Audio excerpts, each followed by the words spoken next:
Hi అండి. ఈ శ్రీరామనవమికి మన శ్రీరాముల వారికి ప్రసాదంగా ఒక 3 ఐటెమ్స్ అయితే చాలా సింపుల్గా మన ఇంట్లో ఉండే వస్తువులతో అయితే ఎలా చేసుకోవాలని మీకు క్లియర్గా అయితే ఎక్స్ప్లెయిన్ చేస్తాను.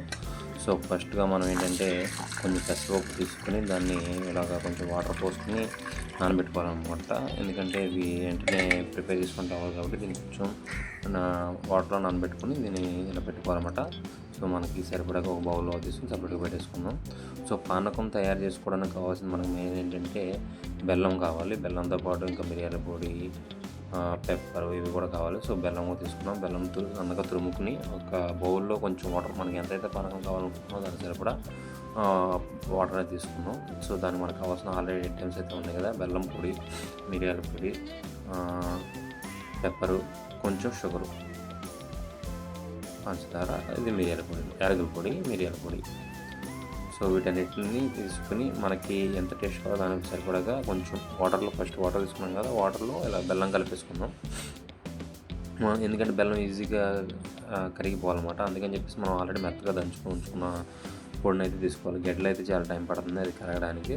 సో ముందుగా గడ్డలు తీసుకుని వాటర్లో వేసేసుకునే చేసుకోవచ్చు.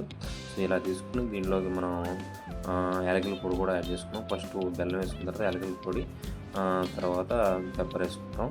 సో పెప్పర్ అనేది కొంచెం ఎక్కువ వేసుకోవాలి, ఎందుకంటే ఈ పానకానికి టేస్ట్ రావాలంటే పెప్పర్ అనేది మెయిన్ అనమాట. సో పెప్పర్ అనేది ఎక్కువగా ఉంచుకోవాలి మనం. సో మెయిన్ టేస్ట్ అనేది పెప్పర్ వల్ల వస్తుంది. సో పానకంలో టేస్ట్ మెయిన్ యాలకుల పొడి, పెప్పర్ ఈ రెండు కన్ఫామ్గా ఉండాల్సిందే. అలాగే కొంచెం షుగర్ కూడా యాడ్ చేసుకోండి టేస్ట్ తగ్గట్టుగా. సో మనం అయితే ఈ మిశ్రమాన్ని మొత్తం కలిసేటట్టుగా అలాగా క్లియర్గా అయితే మిక్స్ చేసుకుంటూ ఉండాలన్నమాట. సో ఇది మన ఇంట్లో చాలా సింపుల్గా రెడీ చేసుకున్న పానకం అనమాట. మనకి ఎటువంటి ఇబ్బంది లేకుండా బయట నుంచి ఎటువంటి తెచ్చుకోవాల్సిన అవసరం అయితే లేదు. సింపుల్గా అయితే పానకం మన ఇంట్లో ఉన్నట్టు చేసుకోవచ్చు. ఇంకా చలిమిడికి ఫస్ట్గా మనం కొంచెం రైస్ ఫ్లోర్ అయితే తీసుకోవాలి, బియ్యం పిండిని. సో కొంచెం బియ్యం పిండి తీసుకుని మనకి ఎంత చలిమిడి అయితే చేయాలనుకున్నా దానికి సరిపడగా బియ్యం పిండి తీసుకున్నాం. నేనైతే ఒక 5 టేబుల్ స్పూన్స్ వరకు బియ్యం పిండి అయితే తీసుకున్నాను. సో దానికి కొంచెం లైట్గా టేస్ట్ కోసం ఏంటంటే బెల్లము, మనం తురుముకున్న బెల్లం ఉంది కదా, బెల్లం పొడి. సో దాన్ని కూడా యాడ్ చేసుకున్నాను. సో యాడ్ చేసుకుని కొంచెం వాటర్ వేసుకుని దాన్ని కలుపుకుంటే మొత్తం మిశ్రమం కింద ఒక ఉండలాగా రెడీ చేసుకుంట.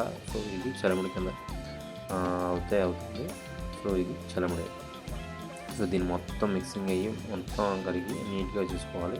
ఆల్రెడీ మనం స్టార్టింగ్లో వడపప్పు కోసం మనం పెసరపప్పును అయితే నానబెట్టుకున్నాం కదా. సో ఆ పెసరపప్పు ఆల్రెడీ రెడీ అయితే అయిపోయింది. సో దానిలో ఉన్న వాటర్ తీసేస్తే దీన్ని వడపప్పు అంటాం అనమాట. సో దాన్ని వాటర్ తీసేసి దాన్ని కూడా ఒక గిన్నెలో సర్వ్ చేసుకున్నాం.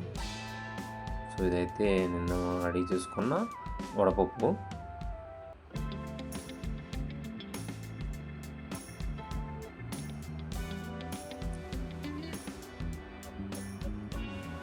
సో వడపప్పు అయితే రెడీ అయిపోయిందనమాట.